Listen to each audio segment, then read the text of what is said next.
Hi everyone!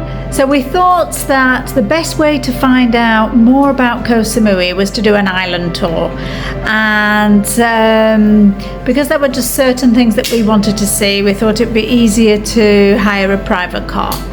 We contacted somebody who'd been recommended on Facebook, Sopida, but unfortunately she already had a group that day, so she recommended somebody else, and we got Yantsy, who was a great driver and a really nice guy, full of lots of information about Koh Samui. His English was excellent. The car for 6 hours cost us 4,000 baht, which we thought it was worth it, because then we could do what we wanted to do when we wanted to do it. So that was great for us.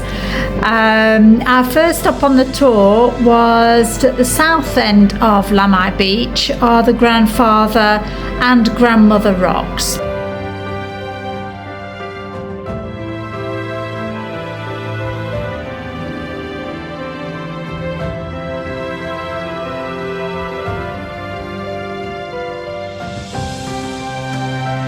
Can you guess why they're called the Grandfather and Grandmother Rocks?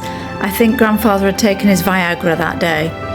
So anyway, after seeing the rocks and quick taste of the coconut ice cream, we'd asked Yantsy if we could see a waterfall, and he said he would take us to the Na Mueang waterfall, but kind of warned us that there might not be any water. Well, we knew that Koh Samui had quite a bit of rain the last few days, so I was quite intrigued as to why there would be no water. But anyway, when we arrived there, true, no water in the waterfall.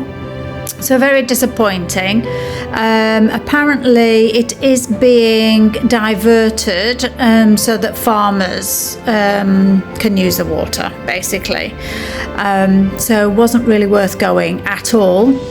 On top of that, there is an elephant camp right by the side there.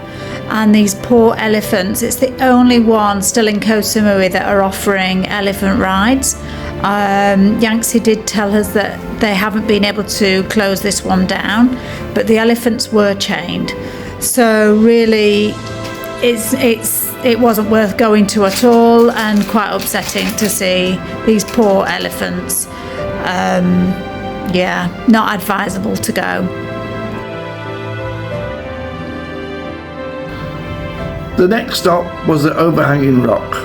Fabulous views, a long walk up the hill, quite tiring, but actually no health and safety issues anywhere on this mountain. You were like walking on the rock without any rails or anything like that, so if you're a bit dodgy with heights and everything, it's not a place for you.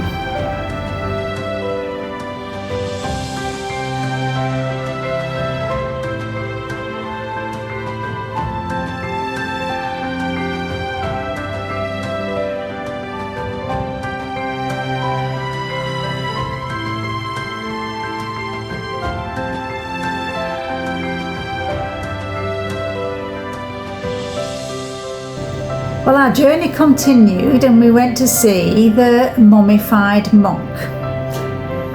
Apparently his hair and skin are still alive, the hair's still growing, but Yantsy explained that there was two theories behind the mummified monk. One is the scientific one, that he asked somebody to inject him that was able to kind of mummify his body when he died. And the second is a belief that he reached a high level of meditation and so was able to kind of mummify himself. Anyway, all very weird. What did you think, Chris? I think his skin is shrinking and that's why his hair's coming through, and they think it's growing but it's not. I did hear that somebody said it looked a bit like you there. Well, there's rumour around town. They did put some money in my box.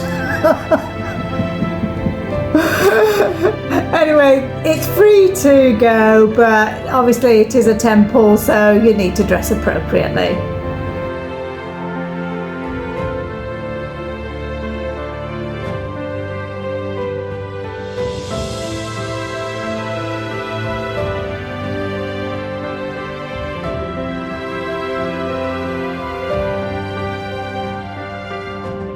Back in the car, and our tour continued with Yantsy, and it was a place that I had read about on the internet that I really wanted to go and see.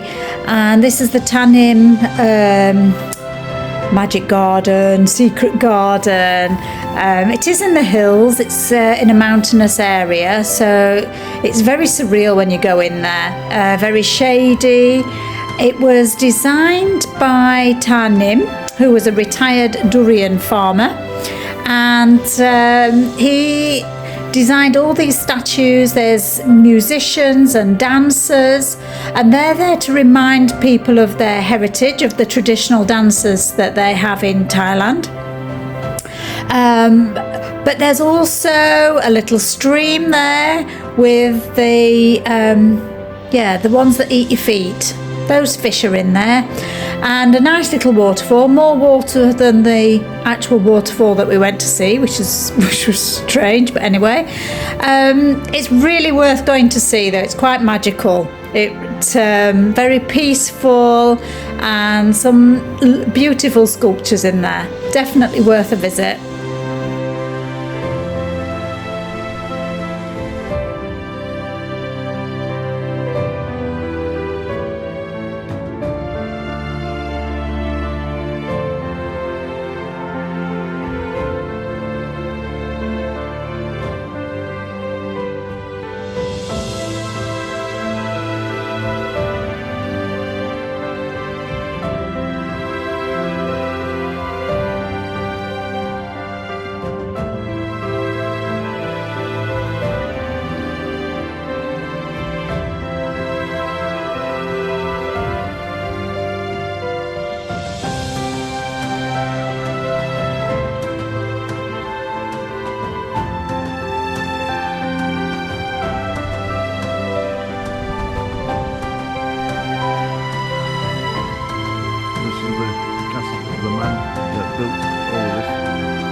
Our next visit was a Heart viewpoint. Very high up, very windy, with lots of coconut trees, and obviously with the wind, the coconuts were falling and very dangerous. It was a point with a sheer drop. You climb these like steps to heaven, and on the other side is a sheer drop. Again, quite dangerous.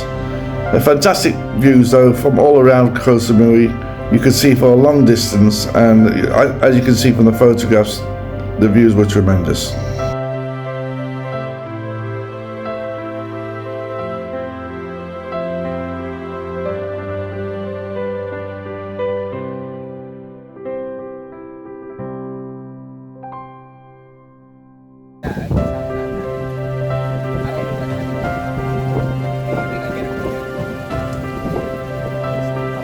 Our final stop on this epic island tour was to see the Big Buddha, which is actually on another island, just off from Koh Samui, Koh Phan, and it's 40 feet high, and it was built in 1972.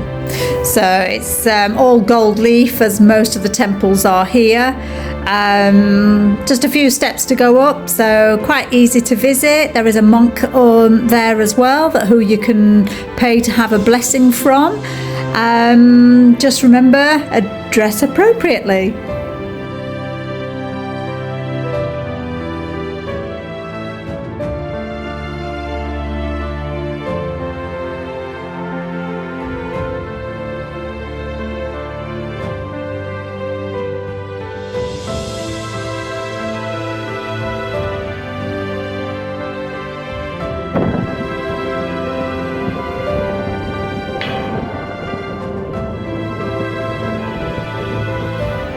The tour around the island took about 6 hours.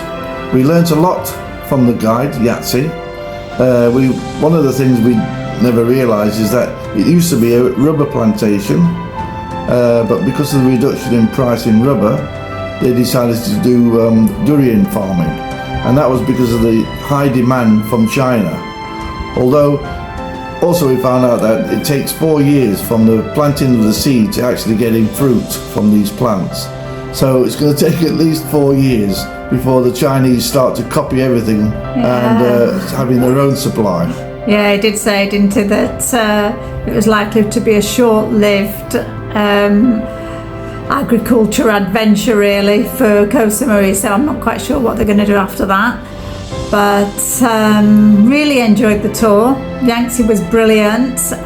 We stopped for lunch halfway round, kind of up on top of the mountain, and we're looking forward to seeing more of Koh Samui.